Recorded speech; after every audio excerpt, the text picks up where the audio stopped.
اور बरेलवियत भी high peak पे थी, ऊंची सतह की बरेलवियत। और उस माहौल में रह के रग़बत कुछ दीन की तरफ बहुत ज़्यादा थी, लेकिन पूरा दीनदार खुद को नहीं कह सकता था, लेकिन दीन से एक अटैचमेंट बहुत ज़्यादा थी और ख्वाहिश थी कि आप अलैहिस्सलाम के तरीके में अपनी ज़िंदगी गुजारूँ। और वही सिलसिला चलता रहा और जैसा माहौल था, बल्कि यूँ कह लें कि जैसा एक आम मुसलमान या एक आम आदमी रिचुअल्स के साथ बड़ा होता है, रवाजों के साथ बड़ा होता है और उन रवाजों को वो समझता है कि ये दीन का हिस्सा है, तो उसी तरह मैं भी आम लोगों की तरह उसी माहौल में पला बड़ा और मैं ये समझने लग गया कि जो हमारे इर्द गिर्द रस्म रवाज हो रहे हैं वही दीन है, वही असल है। और उस पर काफ़ी अर्सा में मेहनत भी करता रहा, लेकिन दिल के अंदर ये ख्वाहिश थी कि मैं हर वो तरीका करूँ जो आप अलैहिस्सलाम किया करते थे। तो यूँ ये मेरा कुछ पस मंज़र है जिससे मैं आपको पता चल जाएगा कि किस बैकग्राउंड से आया हूँ और किस में शिरकत करता रहा। तारिक साहब, जैसे कि आपने अभी हमें बताया कि आपका पैदाशी मसलक बरेलवी था, तो मैं आपसे ये सवाल करूंगा कि आपको क्या चीज़ बरेलवियत से देवबंदियत की तरफ ले गई? अच्छा, इसमें एक चीज़ मैं अपने में देखता हूँ जब मैं बैठ के गौर करता हूँ कि बरेलवियत की कुछ चीज़ों से मुझे शुरू से ही, चाइल्डहुड से ही मुझे कुछ चीज़ें अच्छी नहीं लगती थी। मतलब कब्रों पे झुकना, उनकी ताज़ीम करना, ये मुझे शुरू से ही, मतलब अल्लाह पाक ने मुझे इस काम से शुरू से ही शायद दूर रखा। मैं ये समझता हूँ कि मेरी तरबियत का वो हिस्सा था इस स्टेज तक आने में कि मुझे इन चीज़ों से एक किस्म की बेरगबती थी। मुझे अच्छा नहीं लगता था कि आदमी कब्र पे झुके और कब्र परस्ती करे और वो काम करे जो अकल तस्लीम भी नहीं करती है। ये देवबंदियत में ये चीज़ें मुझे कम नज़र आई। मैं समझता था कि इसमें नहीं आई है। बहरहाल अमाल दोनों के, अब मुझे पता चलता है कि दोनों के अमाल में कोई ऐसा खास फ़र्क नहीं है, लेकिन मुझे ये सिर्फ एक फैक्टर था कि मैं कब्र परस्ती का कायल नहीं था। मैं कहता था कि जो मर चुके हैं वो बहरहाल किसी को फैज़ नहीं पहुंचा सकते। अगर वो फैज़ पहुंचाने वाले होते तो बहरहाल वो जब फौत हो गए थे तो वो खुद अपना गुस्ल वगैरह खुद किया करते और ख़ुद अपने कपड़े उतार सकते थे, लेकिन ऐसा नहीं है। तो मरने के बाद उनका फैज़ का मैं कायल नहीं था और ये एक वाहिद फैक्टर था कि मुझे देवबंदियत की तरफ ले आया, क्योंकि इससे मैंने देखा कि बहरहाल ऐसी चीज़ नहीं है कि जो मुर्दा परस्ती हो और ये चीज़ें ना हो। लेकिन बाद में पता चला कि नहीं, इसमें भी है, तो वो अब जाके मालूम हुआ। लेकिन पहले मैं ये समझता था कि ये उससे बहरहाल बेहतर है। तो ये चीज़ मुझे देवबंदियत की तरफ ले आई। अच्छा तारिक साहब, अब यहाँ पे सवाल ये उठता है कि आपने कहा कि बरेलवियत में आपको जो चीज़ें नज़र आई देवबंदियत में वो कम नज़र आई। क्या आपने जो सवाल आपके या अशकाल आपके जहन में आते थे वो कभी आपने बरेलवी उलमा इकराम से भी उनके बारे में कुछ पूछा कि वो उसके बारे में क्या कहते हैं, उसकी क्या वजह बयान करते हैं, जैसे कब्र परस्ती या दूसरे तीसरे काम? अच्छा, इसमें एक इंटरेस्टिंग चीज़ ये है कि दलाइल सबके पास हैं। मतलब ऐसा नहीं है कि कोई दलाइल के बगैर बैठा हुआ है, दलाइल सब लेके बैठे हुए हैं और सब लॉजिक से बात करते हैं। अब सिर्फ फ़र्क ये करना होता है कि लॉजिक किसकी सही है, मतलब दलील किसके पास मजबूत है। दलील तो सबके पास भी है।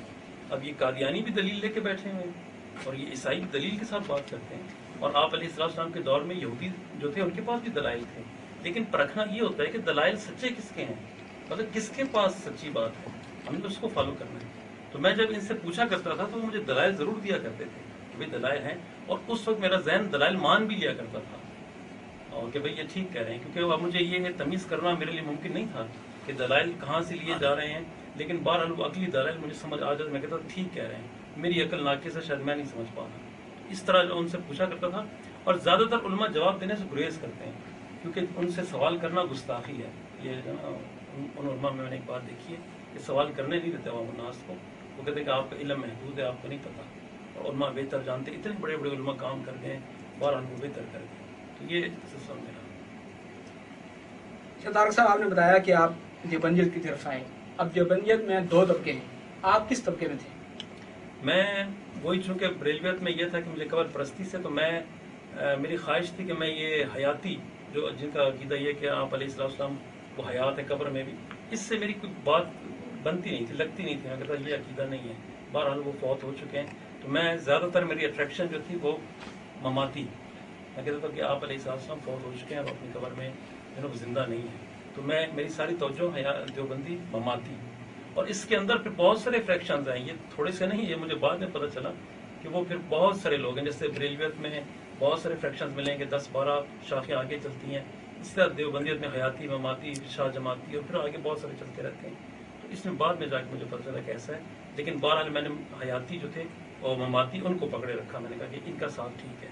और इसी सिलसिले में फिर मैं मज़ीद आगे जब इसको एक्सटेंड किया, फिर मैं तबलीगी जमात के साथ अटैच हो गया। اور وہ مجھے بہت اٹریکٹ کرتی تھی جماعت. میں کہتا تھا اتنے یہ جدوجہد کرنے والے لوگ، اتنی قربانی کرنے والے لوگ اپنا پیسہ لگاتے ہیں، اپنا وقت دیتے ہیں، لوگوں کی اچھی بری باتیں سنتے ہیں، لیکن پھر بھی جو ہے نا وہ ان کو مناتے ہیں اور دین کی طرف لاتے ہیں. اس جماعت کے ساتھ میں بہت چلا اور بہت بہت دور تک گیا، اور طارق جمیل صاحب سے میں بہت متاثر تھا، اور ان کے کیسٹس اور ان کی تقاریر اور یہ سب میرے پاس ذخیرہ تھا، اور ان سے باقاعدہ خط و کتابت بھی میں کیا کرتا تھا. اور میں ان کو کہا کرتا تھا طارق جمیل صاحب سے کہ میرے سے زیادہ آپ کو چاہنے والا شاید کوئٹہ میں کوئی اور نہ ہو. اور یہ اسٹیج آئی کہ ابھی جب وہ پچھلے سال کوئٹہ آئے تھے تو میری وہ رغبت مجھے نہیں تھی. میں نے ان کے لیکچر ضرور اٹینڈ کیے، لیکن مجھے معلوم تھا کہ کہاں کہاں کس کس جگہ کس انداز سے بات کو وہ توڑ موڑ کے بیان کرتی ہیں. یہ فرق صاف نظر آ جاتا ہے جب آپ حق پہ آتے ہیں.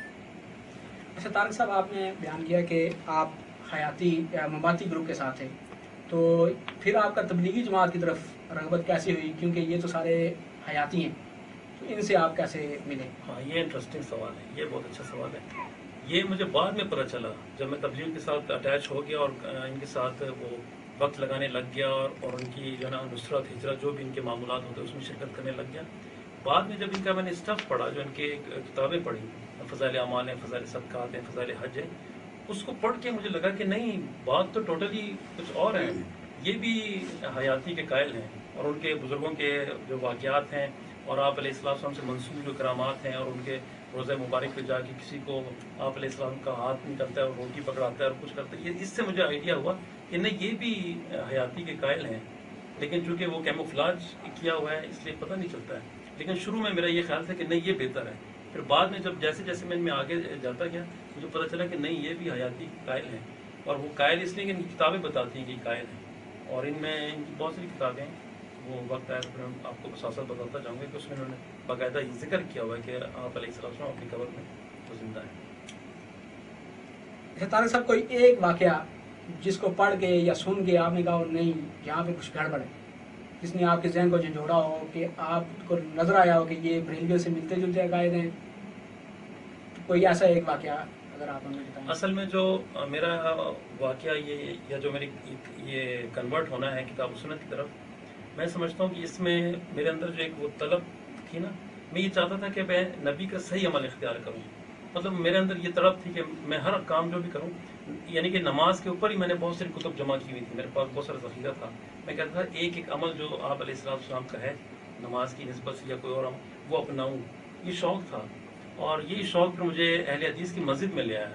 وہاں ایک تفسیر القرآن کورس کیا جا رہا تھا، اور مجھے نہیں معلوم تھا کہ اہل حدیث ہوتے کون ہیں، مجھے یہ معلوم نہیں تھا.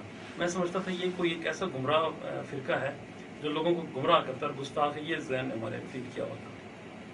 وہ جب میں نے وہاں داخلہ لیا اور میں نے جب وہ پہلے دن ہی مجھے پتہ چلا کہ یہ اہل حدیث ہیں، تو مجھے بڑا وہ ہوا. میں نے کہا میں کس جگہ آ گیا، پھنس گیا ادھر. لیکن پھر شوق بھی تھا قرآن پاک سیکھنے کا. پھر میں نے بہرحال ادھر ایڈمیشن لے لیا، اور جب آ کے اپنے ساتھیوں کو بتایا کہ میں نے ایڈمیشن لے لیا، انہوں نے کہا تم ایسے لوگوں کے پاس چلے گا جو گستاخ ہیں، جو گمراہ ہیں، جو وہابی ہیں، اور جو نبی کی شان میں گستاخیاں کرتے ہیں اور صحابہ کی شان میں گستاخیاں کرتے ہیں. یہاں میں کنفیوز تھوڑا سا ہوا. میں نے کہا کہ پتہ نہیں میں نے غلط جگہ داخلہ لے لیا، یہ کیا کیا. لیکن بہرحال میں جڑا رہا. میں نے کہا مجھے تو قرآن پاک سیکھنا ہے، وہ کوئی بھی سکھا دے مجھے. تو پھر یہ کلاس لینا اصل میں میرا کتاب و سنت پہ آنے کی طرف ایک فیکٹر، ایک اہم فیکٹر بنا. اور وہ 4 ماہ کی کلاس تھی. اس 4 ماہ میں پھر میں نے حد المقدور کوشش کی کہ ان کے جو ہے نا ان کے نظریے کے اوپر نہ ہوں اور ان سے بحث بھی نہ کروں، کیونکہ مجھے میرے علماء نے کہا تھا ان سے بحث مت کرنا، کیونکہ بحث میں جو ہے نا بہت تیز ہوتے ہیں اور پھر یہ گمراہ کرنے میں زیادہ ماہر ہیں. اس لیے میں 4 ماہ ان سے اوائڈ نہیں کرتا رہا کہ ان سے بات نہ کروں. بلکہ پہلے دن مجھے یاد ہے میں نے کلاس میں اپنے ٹیچر سے کہا تھا کہ آپ نے مسلک پہ بات نہیں کرنی ہے، مسلک کے علاوہ ہر چیز پہ بات کریں. پھر میں وہاں اپنی جماعت کرایا کرتا تھا. میں ان کے ساتھ نماز بھی نہیں پڑھتا تھا. میں کہتا یہ پتہ نہیں کیسی نماز پڑھتے ہیں، وہ ہاتھ کرتے رہتے ہیں اور ہاتھ پاؤں سے پڑھتے ہیں. تو میں ان سے اوائڈ کرتا. میں کہتا یہ پڑھ لیں پھر ہم اپنی بعد میں نماز پڑھا کرتے تھے. اور اس کلاس میں کوئی 16 یا 17 حنفی جو بندی ہوا کرتے تھے، باقی سارے یہ ہوا کرتے تھے. تو میں پھر کلاس کے بعد ان کو منع بھی کرتا تھا کہ خبردار ان کے پاس بیٹھنا مت، اور یہ سب ایسے کہتے ہیں ان کو پتہ نہیں حدیث ہوتی کیا ہے. بلکہ میں کہا کرتا تھا کہ ان کو نہیں معلوم کہ حدیث ہوتی کیا ہے، نہ ضعیف کا پتہ ہے، نہ صحیح کا پتہ ہے، نہ موقوف کا پتہ ہے، ان کو نہیں پتہ ہے.